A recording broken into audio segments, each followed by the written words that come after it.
ধর্ম উপদেষ্টার পদত্যাগ অতি জরুরি, অতি আবশ্যক, অতি আবশ্যক। আমরা ছাত্র সংগঠনের সাথে ছিলাম, আমরা তাদের সাথে এক হওয়ার কারণে এই দেশ ওরা স্বাধীনতা স্বাধীনতা বলে, আমাদের স্বাধীনতা কোথায়? এই বৈষম্য ছাত্র আন্দোলনের কোথায় সার্জিস, কোথায় হাসনাত, কোথায় আসিফ, তারা কোথায়? ওরা আমাদের মাঝে হামলার কেন প্রতিবাদ করলো না?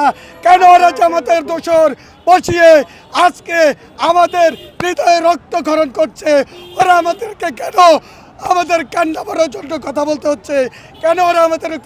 আমরা কোনো পাগল, কোনো পীর, কোনো মসজিদ, কোনো বক্তার কাছে বলে না তুমি আমাকে দাও। যার যার প্রয়োজনে সে মাজারে টাকা দেয়, যার যার প্রয়োজনে সে তার মুর্শিদের কাছে যায়, যার যার প্রয়োজনে সে গোলামি করে। আমি আমার প্রয়োজনে আমি যাকে খুশি চেষ্টা করব, আমি যাকে খুশি আমার ব্যক্তিগত